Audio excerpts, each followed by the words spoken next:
I think we had a pretty good program to start with, and I wasn't unhappy with what I was doing. I was just trying to find something better, and I think I did. I'm Chuck Davis. I live at Ashdown, Arkansas, right in the southwest corner of Arkansas. This is some of my Charolais. I have a herd of registered Charolais that I raise some of my bulls on, and I sell bulls to my customers, but I have mostly a commercial herd. And I was looking for something on them to help me with my AI, get a little bit better breed up, and so I'd heard about the tubs. It took me a little while to pull the trigger, but I decided to try it on these and then one herd of commercial cows, and to kind of have a little test. I had about 2 herds on this one place, about 90-something head in each herd, eating out of the same hay trap on the same place, so it was really a fair test. The 90-something that we had on the Riomax tubs, we'd go out there and we would unroll maybe a roll less,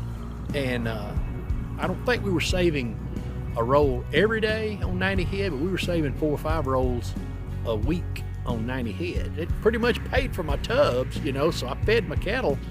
That set of cattle pretty much didn't cost anything to feed with the hay savings.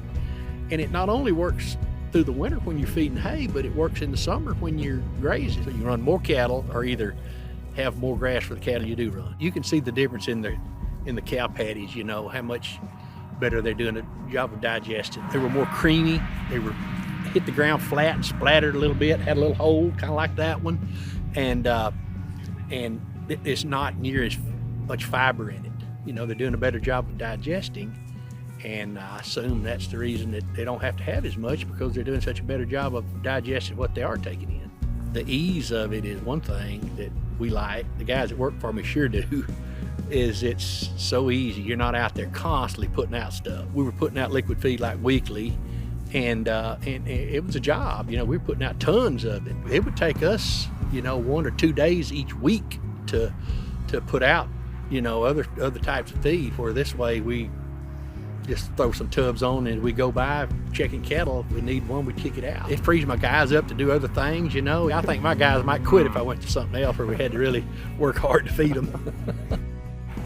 Conditions been good. Cattle stayed in good shape. The guy that AI'd for me last year came out and he said, the cattle look like they're in better shape than they usually are. And you know, they'll have 2.5-month-old calves on them, so they could be pulled down a little bit, but they look pretty good last year and it seemed like they're gonna be okay this year too. I buy yearlings off my neighbors, and I kept several head of some commercial just feeder calf heifers. I picked the top end out of probably about 300 and bred them to calve February and March. I was gonna sell them bred. Well, we put a price on it, didn't sell, you know, so we guess we had them priced too high. But then the cattle market went up, and I'm so proud they didn't sell, so I still got them. But anyhow, so we rebred them after they calved the first calf. And this year, where last year they calved February and March for 2 months, this year in December, I already had 8 calves on them out of 50. And then by sometime in January, I counted, and I had 25 or 26. So over half of them had moved up a month. 8 of them moved up a month and a half from the original when they had the calf last year.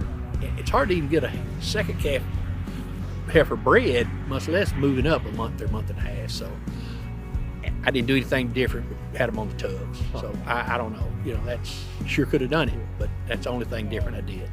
And I've never had that before. You know, when you can move those things up or get them to breed in the first cycle of your breeding season, well, you know, you've gained 50, 60 pounds probably on a calf, and today's price, that's a good bit of money. It's all about the bottom line, and that's good. It took me 6 months to get up enough nerve to say I'm gonna try them.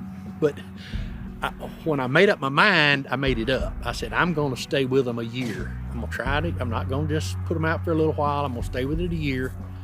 And I did. And then after the winter was over, I put all my cattle on them last summer, through the summer months.